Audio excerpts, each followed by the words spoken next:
The presenting sponsor of Moontower Soccer is FVF Law. To find out what makes FVF a different kind of injury law firm, you can visit fvf.law.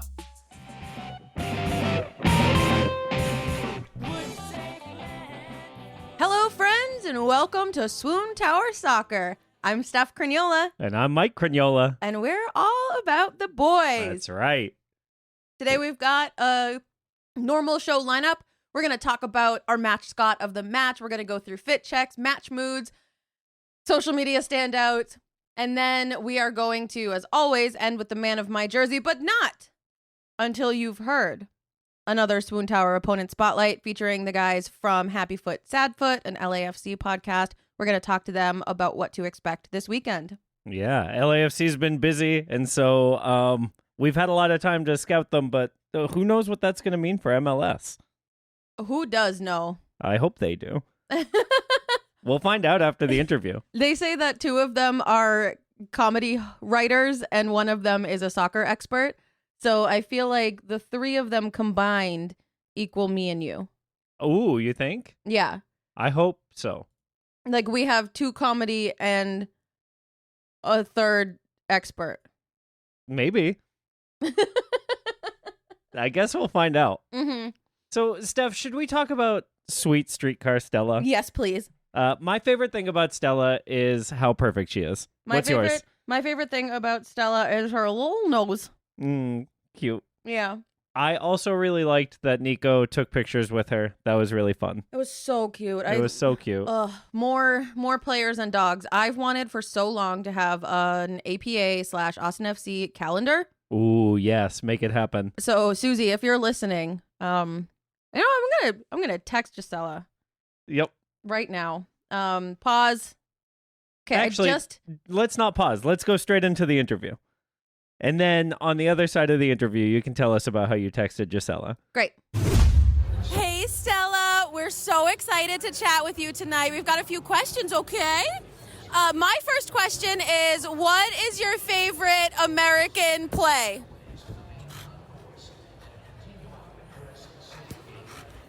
Good answer. I can't believe it. You stole my question.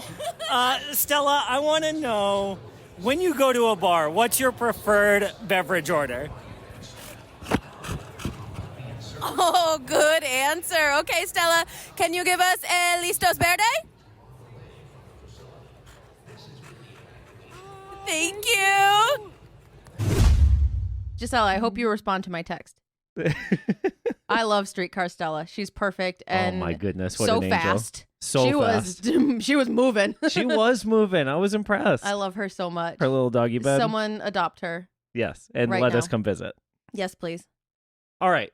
We have very serious matters to discuss, Stephanie. Yes, Michael. We have to talk about fit checks. Mm-hmm. Did you see how the club made what a stupid intro. Of course you saw. Yeah, what a stupid intro. How great was it that Julio got to be part of the fit checks, even though he wasn't playing? I really loved that he was in the locker room, like in their little pre-match huddle. Like that to me shows what a great part of this team he is and how important he is to this team. Also, his sweater is freaking fire. Yeah. Can I say that? Yes, you can. All right. Well, it was. I love this sweater. Mm-hmm. I was a little hesitant at first that it was like a faux turtleneck, but I don't care because he's so cool. Yeah, I just love. I want it. Like I want you to wear it. Yeah, I don't know that I would look good in a faux turtleneck. You would. I don't know. I'm not Julio. You would look great in that sweater. Can we talk about the rest of the fit checks as well? Yes. Speaking of some outfits I don't think I would look great in. I don't know if they looked great. So I gotta say, normally Jean's style like hits for me. Mm-hmm. I think this look, what did I write? My note is Jean becoming a realtor or just working with one? And that's my whole thought on this look. I'm not in love. It's fine. Yeah, it's very like European businessman. Yeah. I think this is the third time we've seen Uzuni in this same white t-shirt. You think it's the same white t-shirt? Yeah, I think it was tucked in before. I think he has a closet full of them. Like a cartoon character. Yes. That's my guess. It's so I wouldn't have said previously that Uzuni was short. Seeing him on the pitch, I would have said, "Oh yeah, he's not super tall." Seeing him in this outfit, Go on. it just is not like this. The shirt is so. Why is the shirt so long? It comes down to his knees. Not quite, but it is long. Almost. Yeah. No, it is a substantial length. It just I don't. It's not doing it for me. But you know what it is? Is it the Clark Kent look? Oh yeah, it is. With With the green toiletry bag. Ooh, Yes. Brandon Vasquez. I love this Brandon Vasquez look. Also, I love a brown boots with an all black outfit. Yes. I think it's always so fun to do that. Yes. The jacket is fire. The pants are great. The glasses are giving everything. How mad was CJ to show up at the same time as Brandon to be in this photo together? I simply would have stayed in my car. And I know CJ was probably like, ooh, the only way I'm going to make the fit check is if I get out of my car right now and walk in next to Brandon. And then he looked down at his khakis and thought that was still a good idea. I don't know, though, because Michele Dessler made the fit checks and he got done the plumbing, maybe? So in college, I during the summer times would work remodeling old farmhouses, and this was my outfit.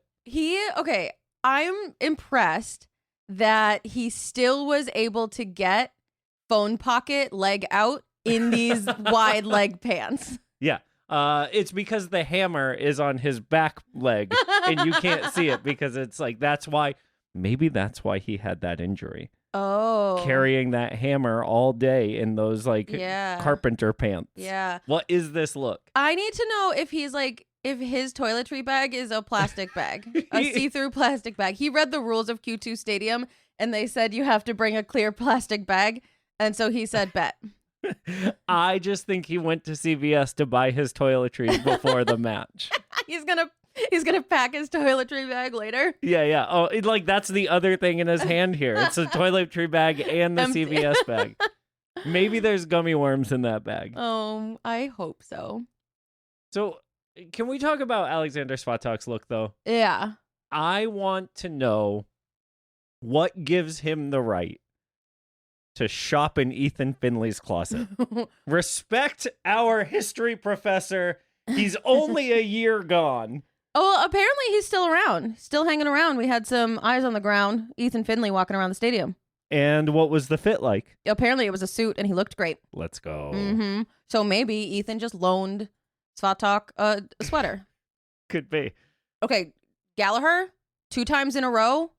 Up top, it's a halftime, 1.5 times in a row. I don't love the wash of the jeans with the jacket. It's not my favorite look. It's so American. But he's an American citizen now. You're right. You can't take this freedom from him. This jacket, beautiful. Next, Owen Wolf. Ooh, yeah, I like it. Kind of channeling his dad's closet here. Yeah, I'm not a big quarter zip fan, but if I had that much confidence, I think I would be. Yeah, the black pant, it works. Also, it works because who else is wearing a quarter zip shirt and alternating colors, gray bottom, black top, and Owen is in gray top, black bottom. Who is it? It's his outfit twin. It's Jean. They've got to be on a text thread, right? Yes, they have to be. Sending pictures to each other. Boys, Jean if was you could screenshot your fit check-ins with each other and send them to SWOONTOWER, that would be the best. I think Owen was like, hey, Jean, I'm going gray on gray tonight. I'm going to do my gray quarter zip with my gray pants. And Jean was like, I don't know if I love that for you, but I was going to wear black top, black bottom. So what if we switched pants? What if we just did a little swapperoni on our pantalones? Vodka. Nice. They're not old enough. Wolf.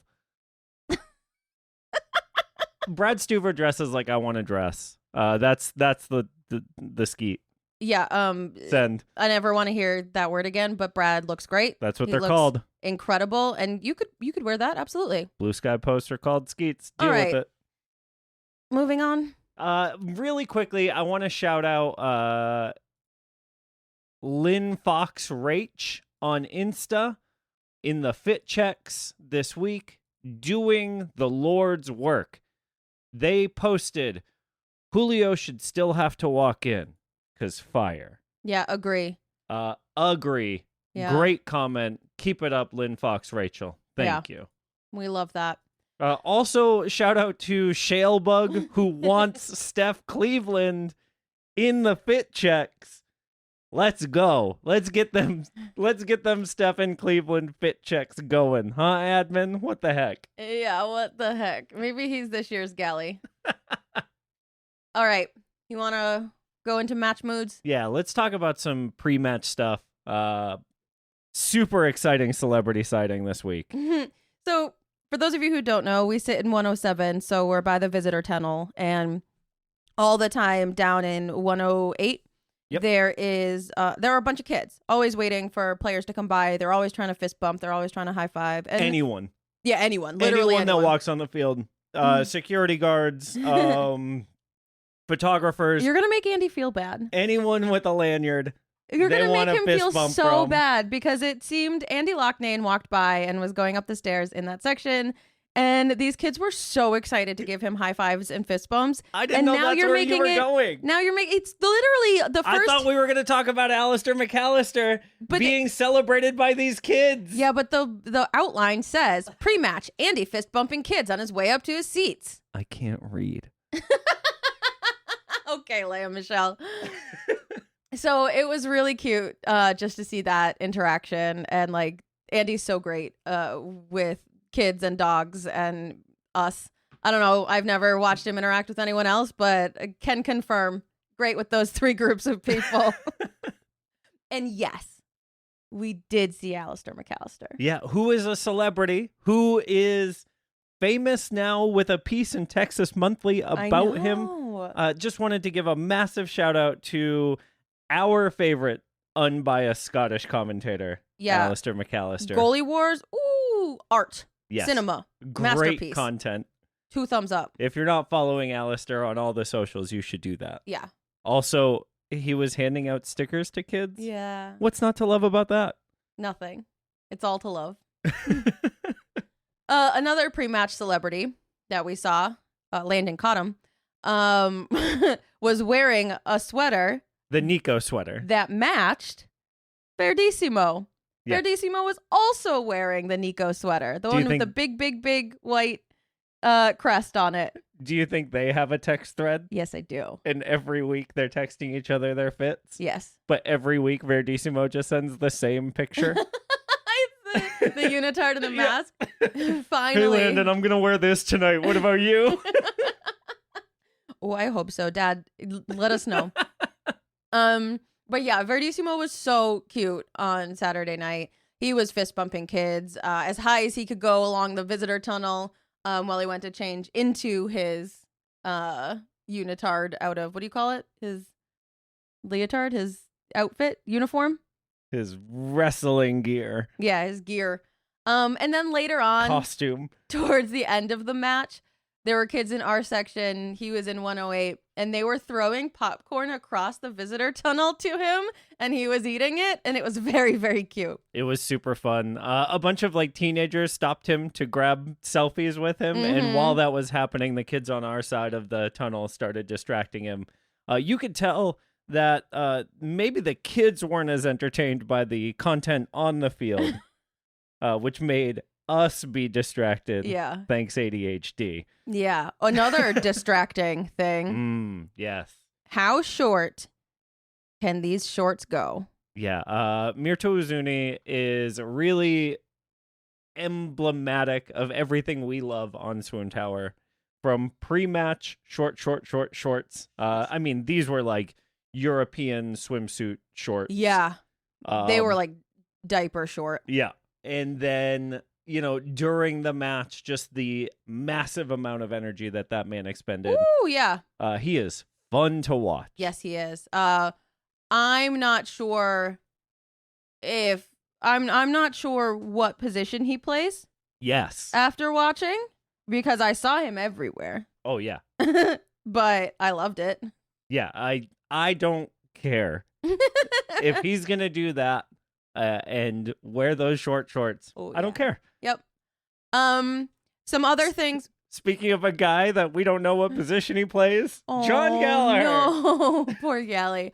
I loved this. I was watching him and Nico Dubersarski in the bench warm-ups, and Nico just had his arm while they were stretching, like on their like one knee up, 1 foot up, and one knee on the ground.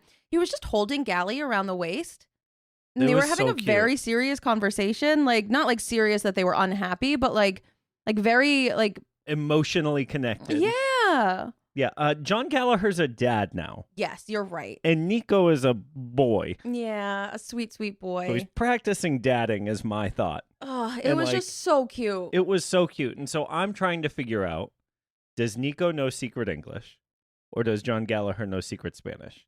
Unsure. Probably a little bit of both. That's my guess. Yeah. I'm hoping that like one of them, like I'm hoping Nico only speaks in Spanish and Gally only responds in English. Yeah, and they I would are love just that. like cross talking each other. Yeah, that's really cute. Nico also was spending a really long time with a couple of kids at the bottom of 108 and like hand on shoulder, really like intense eye contact, listening. It was, and then he came back and like when the subs were released or whatever they are, he signed their shirts before he went back onto the bench. Like it was just so, the way he took his time, it was so sweet and so pure. Yes. Really liked seeing that.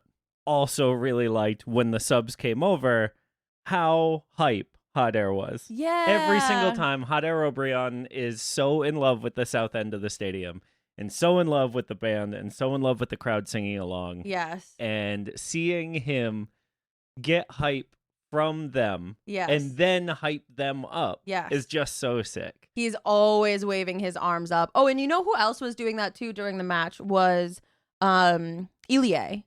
Yes.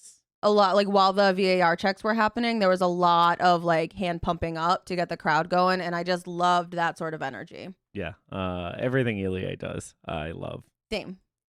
Are we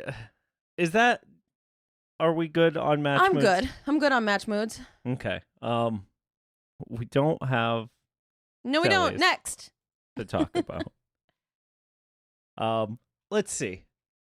Let's talk about some social media, shall we? Yeah, I would love that. I want to talk about Brendan Vasquez I'm in. because that man is a man after my heart. He is a coffee boy. He has a home espresso machine. He has been drinking Praxis beans. Shout out local Austin shops, right? That's always so fun to see. Yep. He has the same machine as your mom does. I know. And then also, he's who turned me on to the idea of Yeti Demitasses. And then we were out and about for South by, and we like literally walked into the Yeti store just to find them, like to look at them in person because they're so cute and so They're good. So cute. Also, the guy from Proud Mary, the coffee shop in South Austin, turns out worked with Yeti to develop those and the Yeti pour over machine thing. And so I thought that was a pretty cool little insight as well. Proud Mary is so delicious. Oh my God. Oh my gosh. Mike, say the name of the thing that I had. The snap chilled, what was it? Snap chilled nitro coffee. Yeah. And it was outrageously good. Outrageous. So smooth, so tasty. Yeah, I want recommended all of it. But I can't get it. So instead, I messaged Brendan Vasquez on Instagram and told him that he should go to Proud Mary. Something I love about you, Steph, is that you never stop.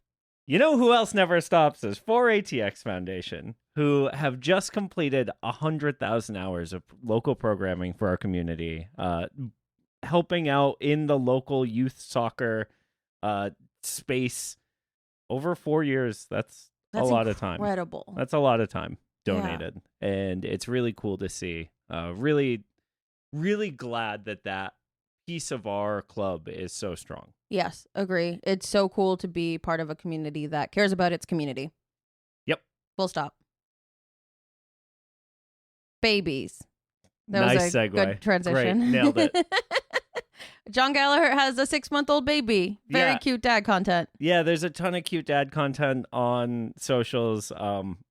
We might be weird. We follow wives. And this one was posted by his wife, and it's just him, like, being a cute dad. And we really love it, Where the good content comes from. honestly. That's the secret. Yeah. That in Instagram stories. Yep. You got to be on it. You got to be committed to your craft Yeah. like we are. If you weren't, you wouldn't have seen this gem of a story. CJ in the backyard with his dog, and the caption was something along the lines of, "He has a better first touch than me." It might be true. That dog's dog, pretty good. Honestly, that dog can juggle better than I can. Well, that dog Obviously. can juggle, period. I can't. But that dog was good at soccer. Yes. It was also just really cute content. Yeah, it's fun to see like that side of his life, right? Mhm. Like, we know he loves his dog, we know he loves soccer, Mhm. and knowing that he gets to share that in his backyard together is Yeah. just, that must have been like such a nice little snapshot for him. Yeah, agree. Hey, who else has a backyard now? Oh, that's right. Got John him. Colemanich Yeah. bought a house. Congratulations, John. Home Very cute. ownership. He's so excited. Yeah. The story, the video content, Mhm. it felt like it was made by the team. Yes, it Like, did. it wasn't. No. It was the realtor, but like, it's like a hype video for realty. And it worked. It made me want to buy a house. Oh, I own a house. We can't buy another one. I'm so sorry. I think my highlight of this video is when he's talking about, how much the realtor has helped him out, and how the club, like, some of the people that work at the front office, like, they're responsible for helping Mhm. these guys, like, adapt to living in America, right? And so he's talking about how that's how he met this realtor, and then in the video he gets a call, and it's Mirto Ozuni, Mm-hmm. who is trying to call the realtor to talk about where Mirto's going to live. And John immediately just jumps in with, "Bro, take over my lease." Also, we have it on Good Report that there was some swearing, some non-Moon Tower approved words. Yeah, if that had been a Moon Tower episode, there would have been a bunch of bleeps happening at the end of that video. But so cute, Yeah. so funny. So pure. Yes. Also pure, Captain Ilie. We love him, and we love when captains buy gifts for their teams. This might sound familiar to all of you. Ooh, Austin FC captain buys beats for Austin FC players. Where have you heard that before? Was it 2 years ago when Seba Driussi did it? So what I love about this is, like, Seba bought the over-the-ear headphones. Yes. Which is like the most, I think, representative headphone style for Seba Driussi. The big visual "don't talk to me" headphones. Yep, love it. And these like little ear pods that like sit around your ears with like easy access to controls feel like a very Ilie present. Mm-hmm. Like, yeah. here's a thing that you can easily take out of your ear to talk to me when I want to talk to you. Yeah. That said, I am so excited for the next away day, which is coming up this weekend, to see who wears what headphones and start baselessly gossiping about it. Uh-huh. Now, speaking of baseless things, there is no base for us to have not been at the next Wolf. thing that we're talking about. That was pretty good. It's fine. I'm pretty upset. Pretty sad that we missed puppies at Media Day. Yeah, so media availability was today, Thursday, the 13th. There was a special guest there, a tiny little puppy. Yep. And that puppy got to meet everyone. Yeah, and like Except I only us. wanted to meet that puppy Like, that puppy doesn't even care about Brandon Vasquez. And you know what? Brandon Vasquez and CJ Fodre don't know how to hold a dog. So, Brad Stuver knows how to hold a dog. I will say Nico is holding the dog exactly the same way Brandon and I couldn't tell. CJ are. Yeah, I couldn't tell because I wasn't looking. Brad Stuver is the only one that Andy Loughnane would approve to hold a dog. Yeah, that is a club president approved dog holding technique. Yes. Which is safely, Obviously. securely, and close to your heart. Like, oh my God, this picture of Brad with this puppy, it might be the most beautiful thing I've ever seen. Also, he knows it. He shared this picture out on his personal Insta. Yeah, of course he did, because it's a perfect photo. And then Ashley Stuver also shared it out on her Insta. Of course she did, because it's a perfect photo. The only way this photo gets better is if it's you and me holding that puppy instead of Brad. Agree. Also, this is your warning, Austin FC, that we will be at every media availability from now on. Whether you want us there. If there's a chance of a dog, honestly. And now I'm taking this as chance. Yeah. Last week, we saw Nico with the dog, so the dog must have been at training. Yeah. So, and you work from home. Yeah, I could work from St. David's. Right. You're going to start. Pitch. Where? That's okay, right. Great. I don't want to work from the hospital. But I might end up there if I show up to practice unannounced. We'll just text Kathy. Yeah. Hey. If you show up with snacks, they can't turn you away. Yeah. That's what I heard. Let's do an ad break and then let's do our spotlight. Okay. And then let's come back with the man of your jersey. That sounds perfect. I can't look at this dog anymore. SWOONTOWER Soccer is brought to you by our friends at FBF Law, the official injury lawyers of Austin FC. FBF is a different kind of personal injury law firm dedicated to community, transparency, and client education. And they have their own podcast called Summary Judgment. Check it out wherever you get your podcasts.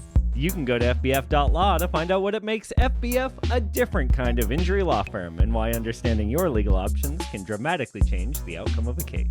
Once again, that's fbf.law. Our premier sponsor is McGuire Woods Consulting, helping clients in the public affairs space from lobbying at the local, statewide, and federal levels to digital and communications campaigns across the country. McGuire Woods Consulting has offices in 10 MLS cities, but only advertises on this podcast because they know what's good for them. Contact our friends at McGuire Woods Consulting at mwcllc.com for more information.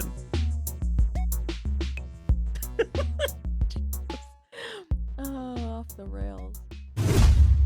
We are heading to the West Coast this weekend for our first afternoon match of the season, facing LAFC, who are likely fired up to redeem themselves from their most recent MLS match with a scoreline we won't mention for the sake of our guests. They are the hosts of Happy Foot, Sad Foot podcast, Travis, Darren, and Vince. You can find them on Spotify or any of the links that we have put in the show notes. Thank you all so much for coming on today. Thank you for having us. We're excited to be having here. us. My happy foot is that we are getting to have this conversation because if anyone, I don't know, if you're listening, if you're a Happy Foot, Sad Foot fan and have found us somehow, y'all know how much fun these guys have talking about soccer. I've had so much fun listening, and it's really cool to get to have this kind of energy before we fight for 90 minutes on Saturday. And do you do your sad foot now, or does it go after? I'll find a sad foot at some point, I'm Great. sure. I was wondering, do we need to like put forward a combatant? Like, is it one of us versus you, Yeah. or is it the 3 versus 2? Because we have numbers on you, but Yeah, but I got reach. Well, I was How gonna say, tall are you guys? I don't know. Yeah. if so, I'm putting Darren in. He's got dad strength. Mm-hmm. I am 30. 5'5". I'm not the reach champion. Yeah, I've got a 6'4" wingspan here. I might only be 5'11", but I got a Oh my 6'4" goodness. wingspan, baby. That's incredible. How did you do that? It's better for hugging this way. I can tell you don't live in Los Angeles because you said 5'11" and not 6'1". Yeah. Yeah, in Austin, short kings rule, and so that 5'11" does Joe a lot of Rogan, work here. the greatest short king of all. Oh, Oh God. no! Oh, Oh boy. no! So Thanks for taking our garbage. Yeah. Everyone's moving to Austin. We're sending you the bad ones. Honestly. Oh, yeah. Just to clarify, I don't like Joe Rogan. That was a joke about how much you like. You're already canceled here, dog. And we also maybe to get things off on the right foot, we should clarify we did send you the best one, which was Ilya true. Sanchez. That is true. We really should have started by thanking you all for your sacrifice and our blessing, because we are all in love with him. God, what a guy. You'll never Also, know his how hair deep just the keeps getting sacrifice more is. fantastic. So, yeah. I'm having a hard time talking about him, and this is going to be tough. Darren really loves him. He should. Yeah. He's the only player that followed us on Instagram, and that means a lot to me. That means a lot to me. That's so. Oh, he's so pure. How is he so so good? You guys treating him well? Yes. Yes. Yeah, we made him our captain immediately. Yeah, he showed up. That is pretty He's cool. already got the band. He bought everybody headphones this week. Oh, Really? Yeah. Not us, like on yeah, the team. sure. Yeah, he bought the entire city. It's a South by activation, Darren. Oh wow! I've never pictured like Ilya Sanchez at South by. That's funny. Close your eyes. Imagine it. So before this gets entirely off the rails, we're really excited to talk about the matchup this weekend. I know y'all have been really busy. Do you do that post-match reaction for every match? We do, but Yeah. this was the first time we went 2 hours.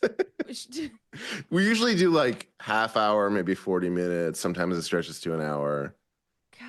And I guess we just decided to stay and hang out this time. I don't know what it was.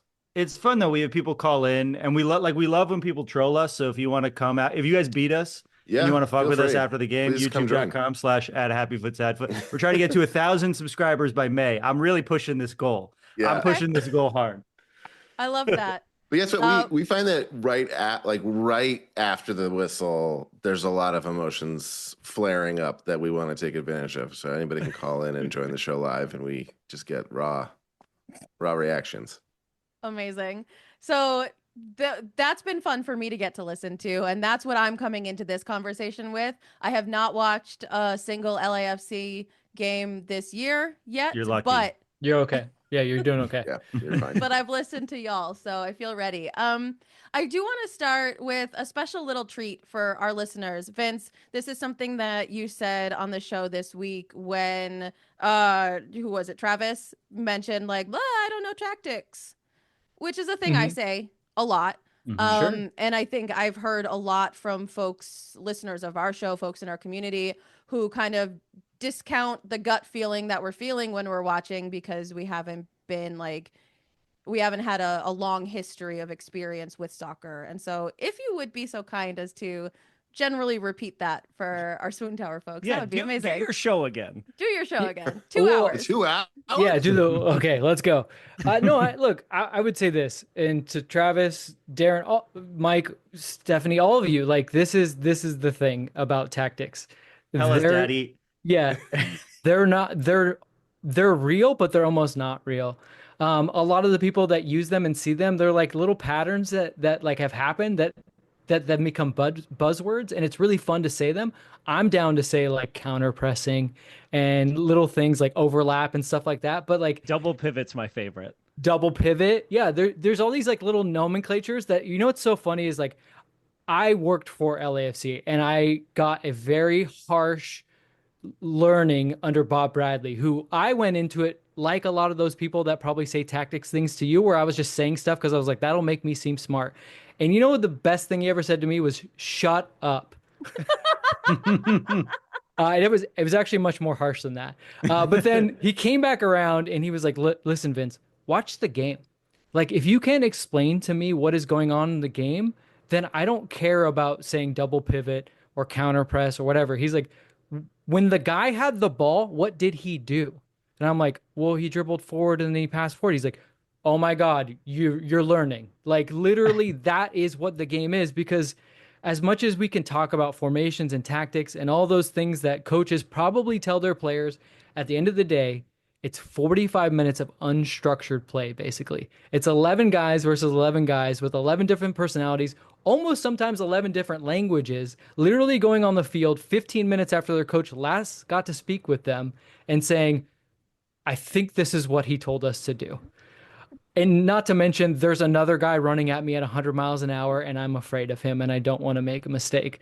So for anyone that is scared of tactics, I would say this. It is fun to learn. The words are fun, as we've already talked about. Like, pick up the little things as you do, but ultimately, when you watch the game, just watch what happens. And if you say, like, oh, I noticed that every time their fullback got the ball, he was dribbling forward as fast as he could. That's probably a tactic, and much better than whatever someone else is screaming at you when they're saying, you don't know they were parking the bus, or you don't know they were doing this. So I would just say that, like, just watch the game, love the game from an individual aspect. If you want to get really kind of like cheeky with it, watch what's happening off the ball. I would say off the ball is a term that is like a thing that coaches would talk about. It is a lot of the game is what happens when like the other 10 players don't have the ball. But again, just watch it. Like if you're like, oh, I noticed that this guy's always running towards this guy, it's probably a thing. So just honestly, I think better than tactics is just saying this. I saw this happen. Is this a thing? And that's the best way to honestly talk through games, because if someone goes, I noticed that too, and it happened 5 other times. Well, guess what? You guys have definitely latched onto something, and it probably is a tactic. Yeah. Thank you so much for doing that. And that is so much of what I've been doing with Mike. We'll sit and watch a game and I'll say, I'm noticing this. And I'll say it like as plainly as I'm seeing it. And he will say, yep. Hell yeah. They're doing that. That's our entire show. It's just us saying that to Vince. But it's so I think affirming to hear, especially for listeners of our show who tend to, I think, count themselves as less tactical. Or fans who, you know, they'll say I'm newer to soccer, or I'm not a vibes person, right? You know, and like I think that doesn't give us enough credit, and y'all aren't giving yourself enough credit for knowing in your gut what you're watching. This is a good combination of podcasts because we started with that same goal. We call ourselves an LAFC gateway drug, like we want to be an on ramp for people. And Darren literally goes by the king of the casuals. So it's like we're in good company, I think. Yes, absolutely. Also, don't discount vibes. Like, no, vibes is important. Are important. It actually affect the game. Yeah, I think we have a strong point of view on vibes. Oh man, we have a whole segment on match moods. Yeah, it's just like what the vibes are in the game that like are not the game. You know? We're gonna steal all this. This is great. Yeah, we'll exchange notes after. Yeah, let's exchange segments. How about we get into the meat of it, though? I really appreciate you talking through that, Vince. I just thought it was super powerful when I heard it on your show, and I wanted us to have it on our show. With stealing. Yeah.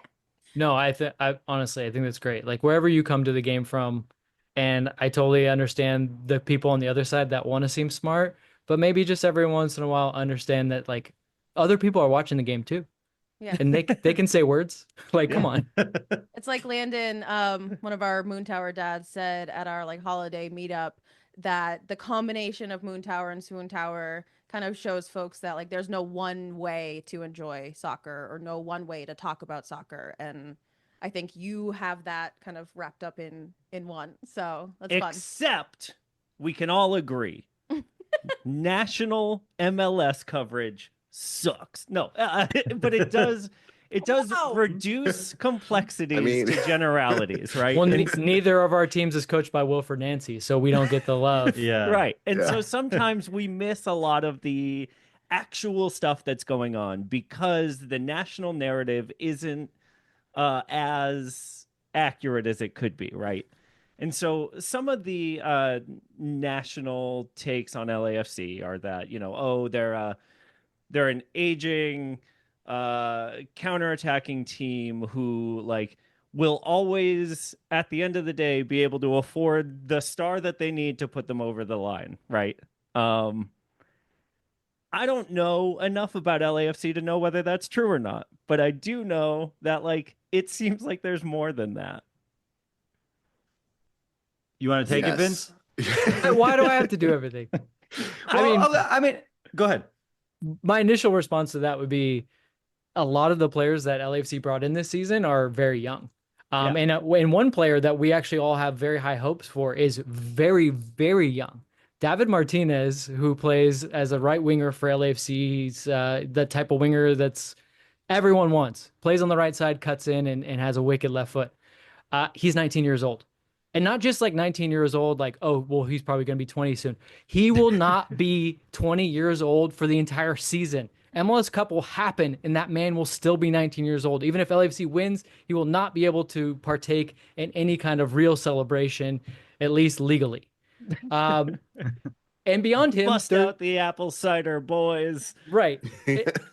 And beyond him, there's Igor Jesus, who's from Brazil. He's 21 years old. There is Odin Thiago Holm, who's a central midfielder who hasn't played yet, but he's also 22 years old. We just signed Artem Shmolikov, who's a left back from Ukraine, also 21 years old. So like LAFC has a little bit of a mix. Like in not unlike Austin, we had quite the turnover going into this season. The fact that you didn't even bring up Nathan Ordaz in that young players. I was going to leave that for Darren. Okay. Ordaz is the chaos agent. A lot of the guys that Vince mentioned, interestingly, are, kind of fighting for the same position. So you're not going to see all of them. But that's another thing that's interesting about having young guys is they're all kind of fighting for a spot for more playing time. And you kind of see like, oh, they're not quite ready to go 90, but you can see that they will earn like a very important spot on the team through the season. And then I also, just around the aging thing too, I think like the elephant in the room is Olivier Giroud, right? Who is like bad. He's been playing bad. He's been doing a bad job. Who's not bad, but still old. Oh yeah, Lloris is probably the oldest person on the team, but he's been great. But the thing that makes Giroud such a he scored 0 MLS goals. I think he now has the longest streak of any striker, like for having not scored a goal for a team by minutes played. He's by all accounts done a bad job. And the big thing that makes him difficult for us is that he's a DP. And for when we brought in Chiellini and when we brought in Bale, these were guys that came over on non-DP deals. And we got really lucky with how Bale was injured, but it didn't really bother us, right? Because he was on a good deal. Chiellini was incredible, barely got paid. Lloris is not getting paid anything at all, just wants to be there. And some of that is the LA factor, right? People want to live in Los Angeles. But Giroud is the first time where it's like, oh, this is the old LA Galaxy model, right? We're bringing in an old guy, paying him a lot of money, and he doesn't really care. I don't know if he doesn't care about being here. He certainly isn't fit, or he doesn't fit in our system well enough to succeed here. We've sort of given up on him at this point.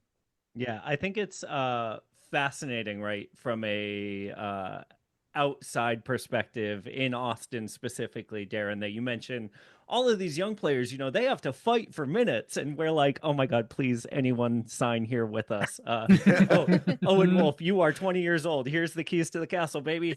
Because like we don't have that depth, right? That opportunity for young guys to have to fight to get better. We don't really experience that on this side of it. And a lot of that is old roster build problems. But I think, Travis, to your point, like that LA factor to us as outsiders seems so massive. Is that something that y'all like kind of like constantly are thinking about for your team as you look at the players that you're able to sign? We've talked about it quite a bit, I think, because Darren and I are both from the Northeast and we moved to LA for work. Vince is from Long Beach, so he's from LA. But like coming from the Northeast, you don't anticipate that the best players are going to come to your team at all times, unless you're like a Yankee fan, right? Like it just doesn't, it's not normal. And then we lose in a cup final and LAFC fans are acting as if the sky is falling, right? Because we didn't win the final. Like, whereas the majority of teams don't ever make it there, right? And I think a lot of that is there is a I don't want to say spoiled, but people in LA are used to winning because there is such a inherent advantage to the city. Miami gets it as well. And I think those are really the only two cities that like you can draw big names in because they want to live in a nice climate and live in like a posh Oh, city. you forgot Columbus. Oh, and yes, the city-themed course. town of Columbus, Ohio. Yes. Yeah. Well, I mean, I hate to rub it in, but with the talent that, well, no, I mean, just like the talent that LAFC can attract, and with like the money that they spend, and I think to your point, like a lot of fans look at us and say, well, LAFC just spends a ton of money, they can get away with it. Austin has spent almost $30 million in the last 6 months. Yeah. I don't think LAFC spent $30 million in the last 3 years in transfer fees. Mm-hmm. So we do have there's an advantage to being in Los Angeles. I'm not saying that you didn't spend it wisely, but it is weird that like we get labeled as this when other places are spending real money. Yeah.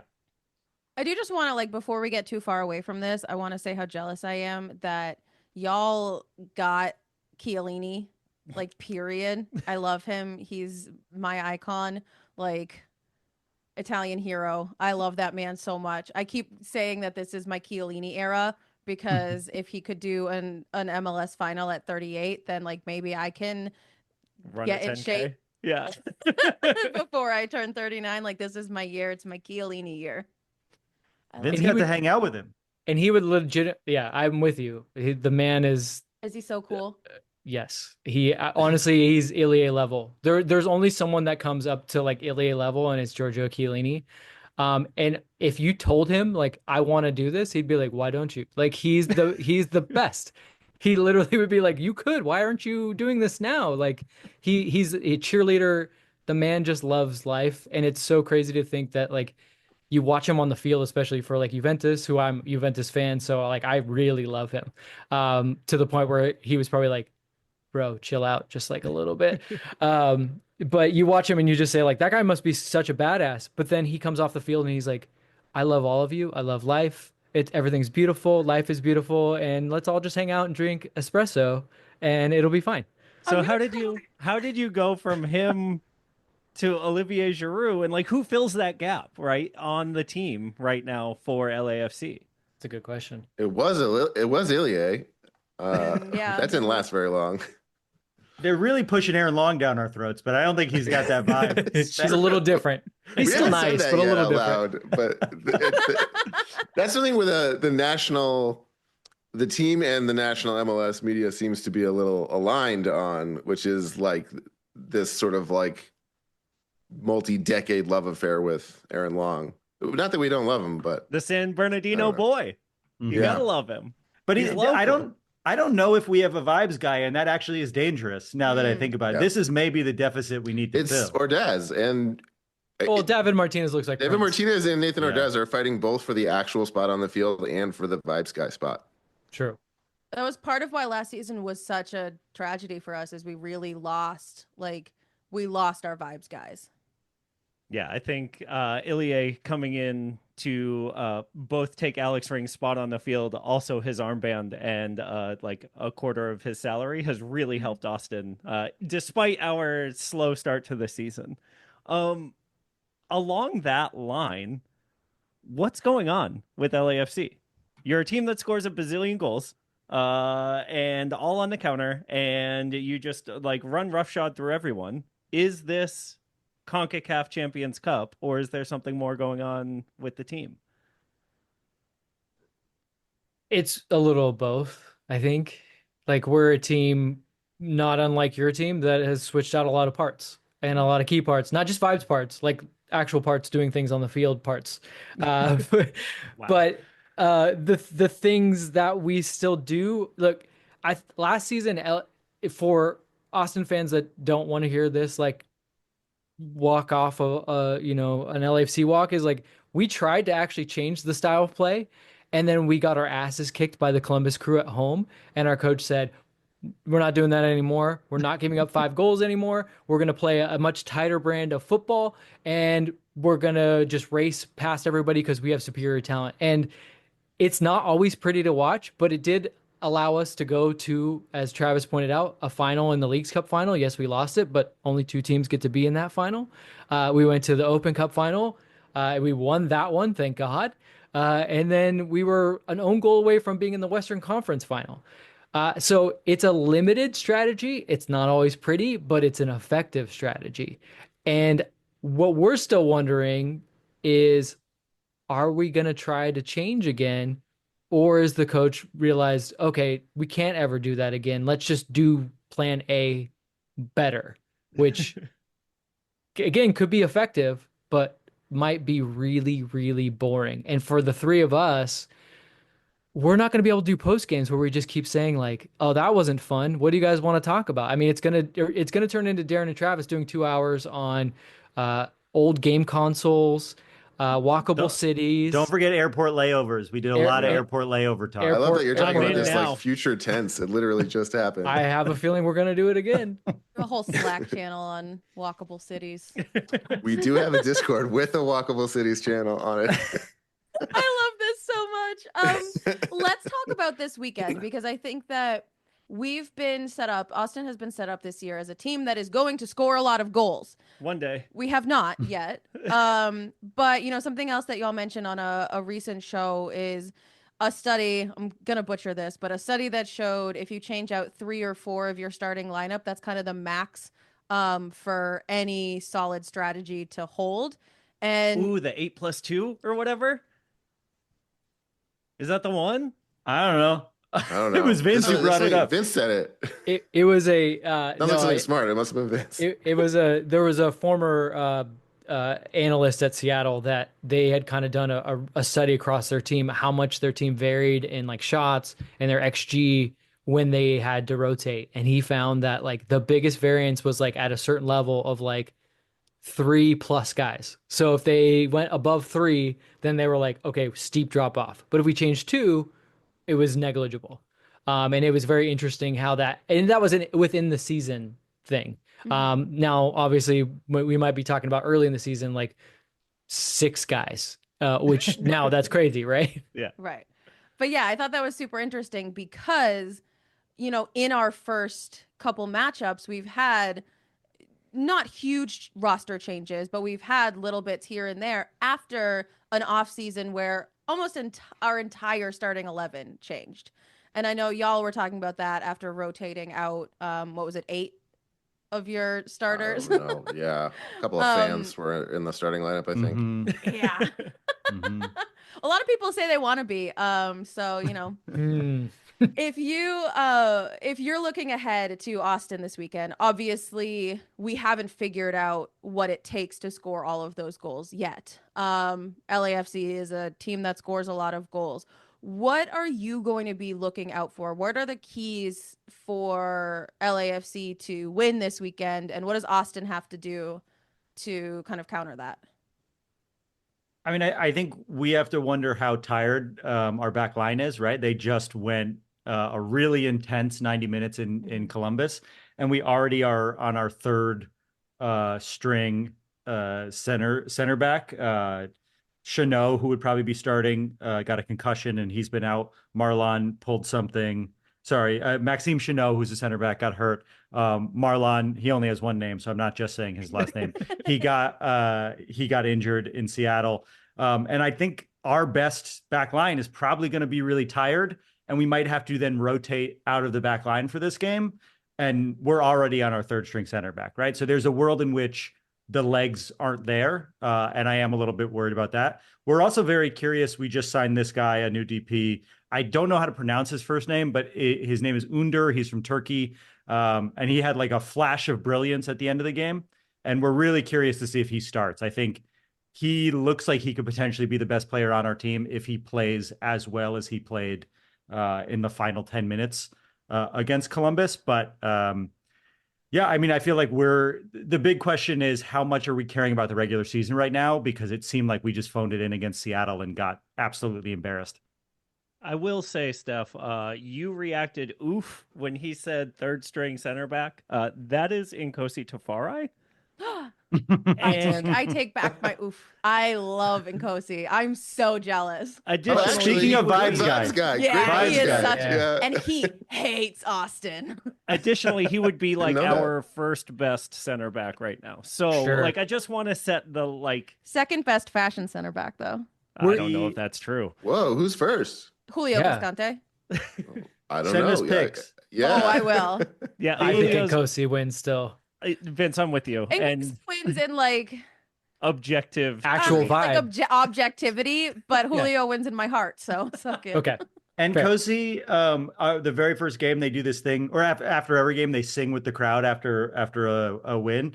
And the Kit Man had just bought a golden retriever, and he held it up like Simba and sang the song with the golden retriever with the fans.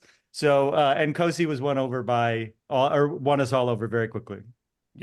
I think his current hairstyle also is like bleached stars. Yep. Yep. And It's so I sick. don't know how long that's been the case, but it's And it- awesome. I would say this, Nkosi, if you're listening, which I know you are, we're actually classifying you outside of the strings because you're new. I think he probably is our third string center back, but as of Yeah. right now, it's actually Eddie Segura who knows the system, Okay. whereas Nkosi's still learning it. And I just want to really point that out because we really, really want Nkosi to come on our show. I will also come on your show that day. I think it's important to call out that when Nkosi would play here with FC Dallas, he really loved to make the fans hate him. Yeah. Additionally, when I begged him to come to Austin, he said, "Pay me more and I'll be here." So like, this is a man who knows I love that what's guy. up. Love Yeah. Yeah, our seats are right at the visitor tunnel, and Mike loves heckling. So, Oh, that's fun. That's awesome. oh, it's something. We've got a list of like favorite players now from opposing teams. Nkosi's at the top of it. Johnny Russell, rest his soul, number 2. Oh no. Stop. Oh, God God. bless. God bless. Okay, so we're looking at tired center backs. That's Good for us. good for us because our center backs are also not. Good. Oh boy. I'll Also, say it. to connect the dots, also Travis mentioned the center backs. Like the thing that the national media does get right is the counter pressing and the transition. So if we can't get the ball back, we're not going to get all those goals. And I do want to say, I know we scored a lot of goals in the past. The beginning of the season, we were not scoring a lot of goals. In our first, I think, 3 or 4 games, we scored 1 goal a game. We did have a couple of goals against Columbus, and things felt like they were picking back up. But it's yet to be seen if that was a fluke or if we are a lower scoring team this season. We'll see. Travis, we've scored 1 goal, Yeah, and we're proud of it. and we're not sure if it's a fluke. In the first game. No.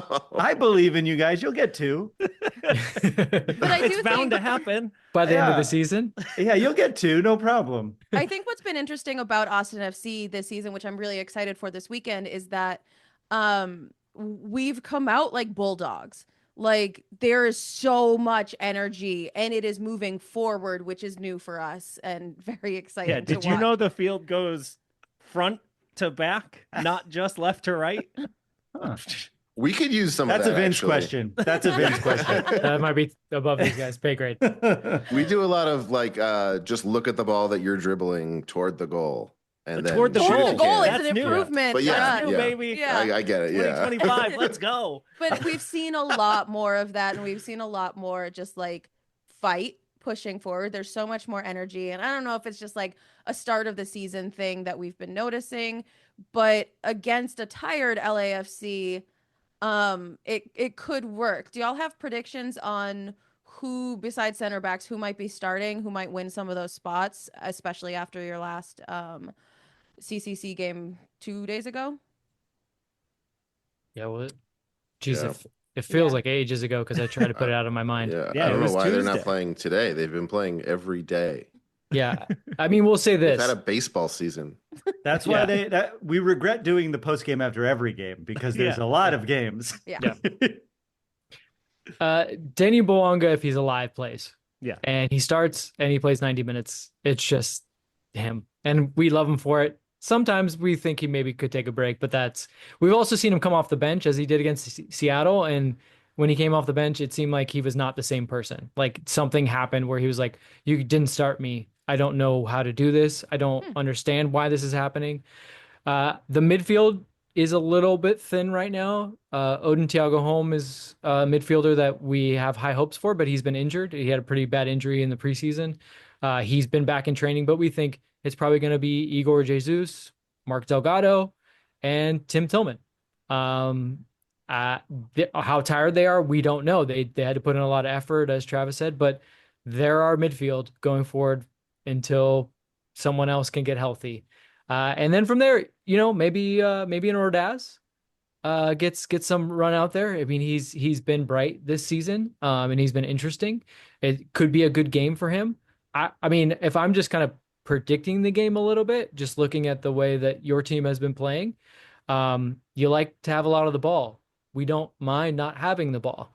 And Ordaz loves breaking forward after we win the ball into that space. So I would say Nico Estevez is probably looking at this game and wondering, how can I build my team in a way that maybe doesn't have as much of the ball because they're not as familiar with each other. And when they turn it over, LAFC is going to murder us.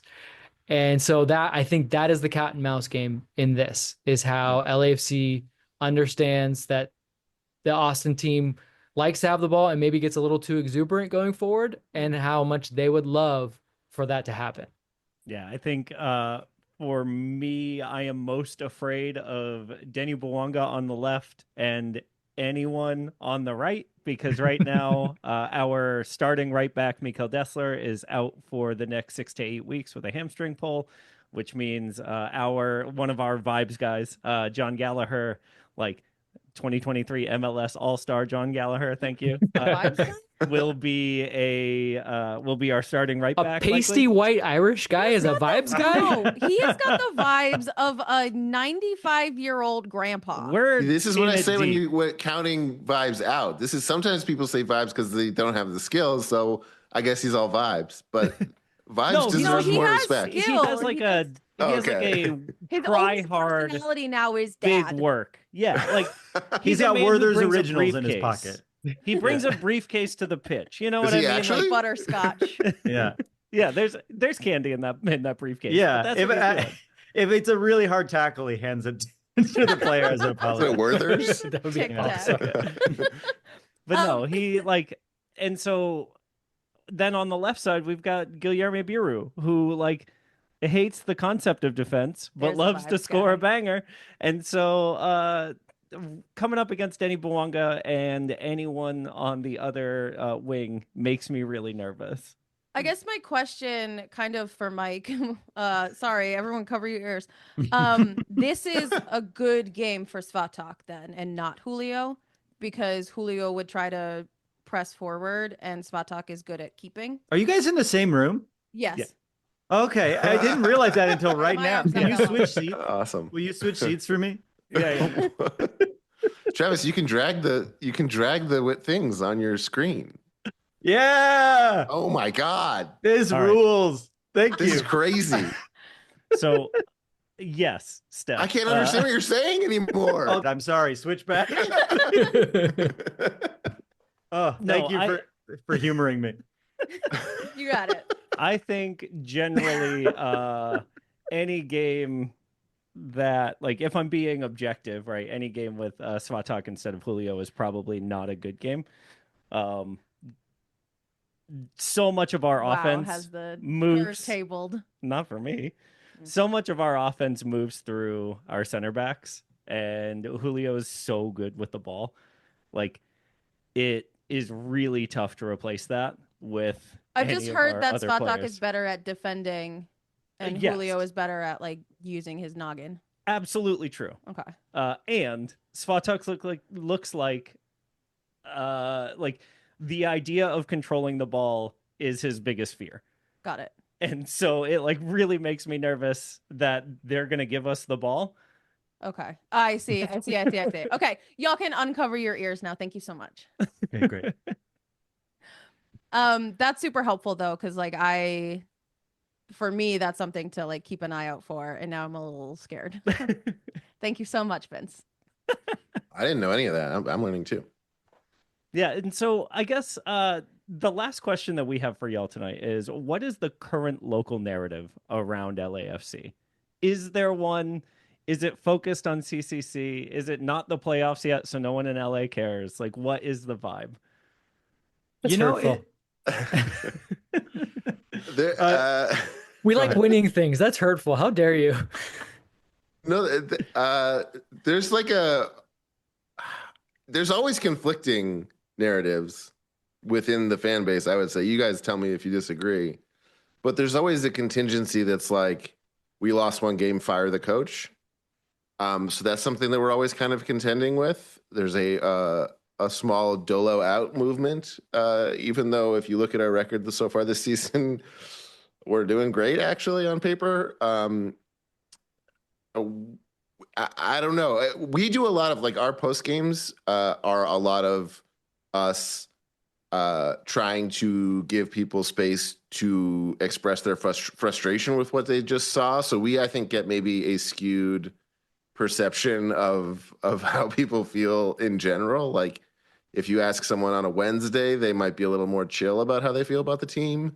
I don't know. What do you guys think? Is there one thing about where we currently stand in the fan base that everybody seems to agree on? I mean, I think the thing that we kept going back to is like, sure, we're winning, but it's boring, right? Like, I wish that this was more fun to watch. This is like a slog. And part of being a fan of a team is wanting to have fun when you're watching your team. And we'd win these 1-0 games at the beginning of the season and been like, okay, cool. I guess we got the 3 points, but we watched a spreadsheet. I think a big narrative, I think a larger narrative in the fan base that maybe isn't spoken out loud and is sort of like a deeper psychological wound that we're dealing with this season is that for the first 7 years we've been in this league, we've been better than the Galaxy. And last year, the Galaxy won on a pretty easy path, but they did win the championship, right? And so this is the first time that we've had to be like, okay, we now have to reprove ourselves as a better team than the Galaxy. We have to, it was shaky ground, I think, to start the season psychologically for fans. Because early returns seem like they're doing all right. Yes, we're doing okay. Put it out there. And the Galaxy seem like they are in disarray. But it's not enough. We want the team to dissolve and move to Las Vegas. There's a large contingency of fans that want the Galaxy to go away. I just feel like LAFC really took over Los Angeles in a way that Carson never fully was able to do. And this is the first time that that's being tested because the Galaxy realized they had to fix some things and if they wanted to stay relevant in Los Angeles, and they did. So I think the team also needs to prove to the fans, hey, remember, we are actually the bigger team in Los Angeles. Thank you for continuing to support us. And I think fans are just a little skittish to start the season because of that. And we're never skittish normally. We're really chill. I also say about the play, Travis mentioned, it's like watching a spreadsheet. It's part of what makes it so nervy to watch is because it's like, sure, like Vince will reassure us that like this is by design, but it's like, Ryan Hollingshead coming back from defense and scoring in the 86th minute, and that's why we won. And it's like that specifically couldn't have been the plan. Like they just last minute it seems like they got lucky, but I guess that's not quite what happened. Like, is the plan to get lucky? I don't know. So I think, at least for me, it's a question of like reconciling like what's going according to plan and what's not, and what are we relying on luck for, and what can we be happy about seeing? Yeah, I think that's something that for Austin fans we've been generally like fortunate in, is that we, whether you appreciated it or not, we had a head coach for the first 3 years of our existence who had a very clear plan of how we were going to play. And if we didn't play that way, we knew where the problem was, in quotes. Year 4, that went out the window. And I think here we are in year 5 trying to figure out what that looks like for us going forward, right? Do we have a coach in Nico Estevez who is going to be the Valencia youth coach style that he was forever before coming to MLS? Or is he going to do the Berhalter school style play that he did in Dallas, right? Like, what are we going to see? And do we have the personnel to make that happen? And with the amount of rotation that we've already had this year, our new DP, Mirto Uzuni, not getting here until very close to the season and only getting his first start this last match, like, is that what we're going to see from the play style with all of our firepower together? Or are we going to see something different? And nobody knows yet. And so encouraged by the signs, but not sure what we should take out of those tea leaves. That feels like the handshake meme for these two teams right now. I think so. That sounds Terror. right. Yeah. Raw Uncertainty. terror. Yeah, just expect from both sides, just come into this absolutely terrified of what you're going to see. Just scream, just all the players screaming at each other. Although I think the I would difference take for that. us is that we have like unjustified, unrealistic expectations for where the bar should be. Mm-hmm. I think Austin has a little bit of that too. Yeah, maybe you should. We can send you some links As to a some city in YouTube general, videos sure. in a little We bit. we never flew a plane over our stadium saying to fire our coach. Whoa. Thank you all so much for coming on today. I'm not going to get myself in. It's been trouble. really fun having y'all on. Tell everybody where they can find you again. YouTube.com/@HappyFootSadFoot or just search Happyfoot Sadfoot wherever you get your podcasts. That's it. That's all. That's it. I mean, we're on the social things. I don't know why I was expecting Yeah, each I of you don't to know. say the same thing. Don't follow us Yeah. individually. Yeah, please Oh, don't. follow Vince. Darren, Vince, Travis, thank y'all so much for being here. We really appreciate it. you so Good much for luck having every us. other match except Saturday. And thank you for having us. I just want to say it's so refreshing to talk to people who host a not boring soccer podcast. So thank you. Let's go. We did it. Not boring. Also, same to you. Yes. Thank you so much again to the guys from Happy Foot, Sad Foot for coming on. My happy foot is that we got to make new friends. My sad foot will be for them this weekend when they hopefully are sad, when their sad foot is hopefully more prominent than their happy foot. But Nailed thank it. you. Nailed it. Steph, who's the man of your jersey this week? The man of my jersey this week is none other than Brad Stuver. So we just wrapped Amplify Austin, and in addition to being the amazing athlete he is, being the most perfect puppy holder on the What a Moon Tower prize. internet. He also, with Ashley, runs a nonprofit, and they did their campaign for Amplify to raise money to support other nonprofits in the area and continue their advocacy work in Austin. We're so lucky to have them as people in this city, and we need more like them. So Brad Stuver is the man of my jersey this week, with Ashley Stuver being the honorary man of my jersey this week. Nice.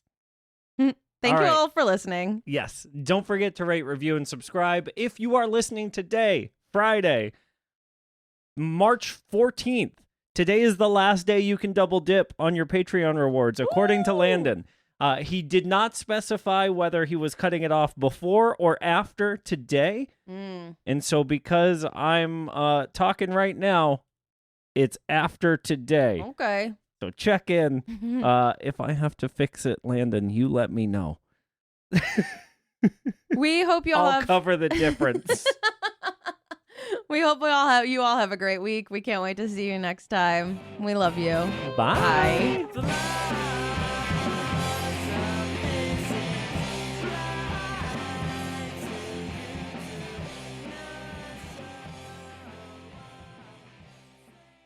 I will marry Chewies. Yeah. Because they love Chew Boom Boom sauce.